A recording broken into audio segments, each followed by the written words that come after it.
Hey guys, and welcome back to another episode of Federico Talks Watches. Today I'm answering once again some of your questions, such as what are the three brands, in my opinion, that do not get enough love in the watch community, and why do I think the 40mm Explorer 2 is so underrated? All that and more in today's episode. Now, of course, before we get started, customary wristwatch check. Today, I'm wearing my Breitling Chronomat Evolution. Old school Breitling, one of the oldest watches in my collection. Absolutely love it.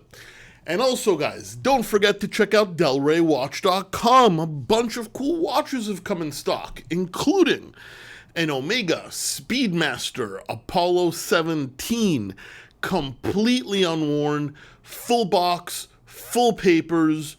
You're not going to find another unworn one out there.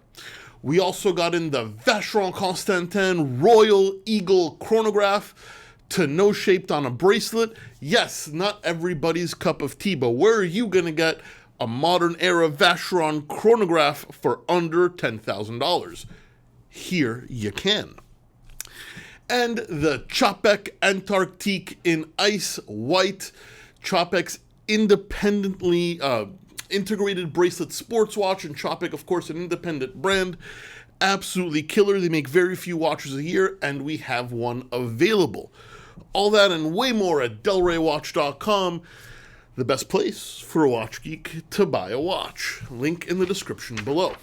Anyway, guys, these are the questions you've asked me on my Instagram account at Federico Talks Watches. You know the spiel. A few times a month, a Q&A picture pops up. When you see that picture, feel free to ask your questions. When I get enough questions to take the picture down, please do not DM me. I do not check them. And in no particular order, we start with Dependence Platinum. And he says, in your opinion, why doesn't two-tone watches get more attention than plain steel? Oftentimes, two-tone costs less than steel in the gray market. I mean, I don't know. I mean, it's a very personal question.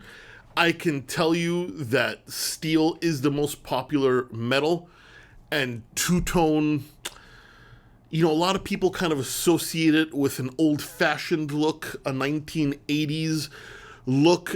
It's still popular, but it's the least popular. Full gold is very expensive. Full steel is what most people want. And two-tone is much more niche. That's why the price is lower than steel. Even though MSRP, it would be higher, it just doesn't sell as well. And why doesn't it sell as well? It's just not as in fashion as steel. Fabs Uno. What do you think of the Rolex Explorer 2 Polar in 40mm? Why do you think it doesn't get as much hype as the other sports models? I love the Rolex Explorer 2 in 40mm, or also known as the 5-digit Explorer 2.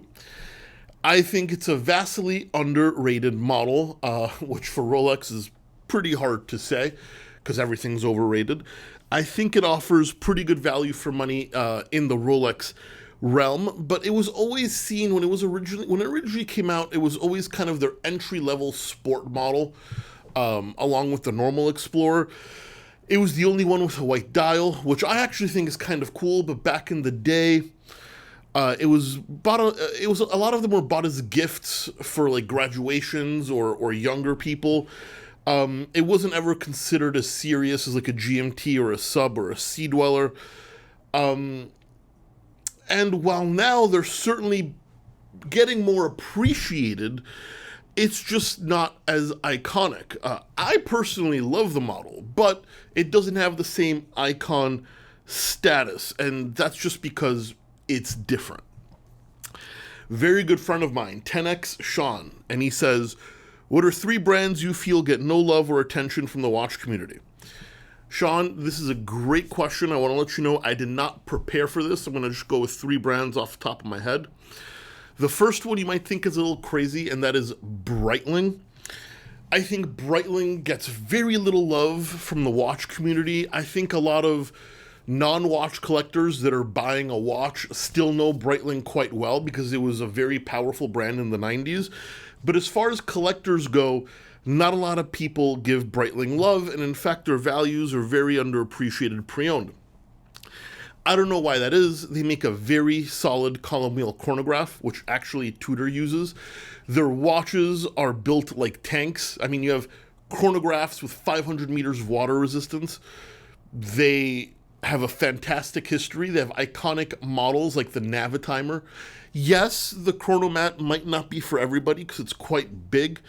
Breitling did a lot of damage to their brand by liquidating some watches in the early 2000s and by creating too many SKUs, and I think that is still coming back to haunt them, but I wish they got more attention because they really do make a fantastic watch, and the fact that you can buy a B01 Chronomat with 500 meters of water resistance and a column wheel in-house chronograph movement for under $3,500 is insane to me. Second would be Chopard. Chopard is a brand that a lot of people say, well, they're just a jewelry brand that makes watches. That is incorrect. Chopard makes some very high-end jewelry, but they also make some very high-end watches. Their LUC collection is some of the highest-end watches available today, and I absolutely love them. And then Piaget, a brand I used to work for, another brand people associate with jewelry, but Piaget was a watchmaker first. They specialized in ultra-thin movements, and back in the day, rare stone dials. Piaget to this day remains in-house, creating some of the thinnest calibers in the world, very high-end. Now, yes, their Polo is not what you should judge them on, but if you look at their Altiplano, you've got paper-thin manual wind calibers made in-house by Piaget in precious metal cases. They are an absolute steal, and in my opinion, are right up there with Patek in terms of dress watches. Then last but not least, Barrow plays bass. What do you think is going to get the Swatch axe this year and have their flagship model turned into a $400 toy? It's a great question. I'm not so sure because this whole Swatchifying only works with flagship iconic models. So they did Speedmaster with Omega. They did Blancpain 50 Fathoms. Not a lot of flagship models left. Glasuta doesn't have a flagship model, at least an iconic one. Neither does Longines. Great watches, just no real icons in there.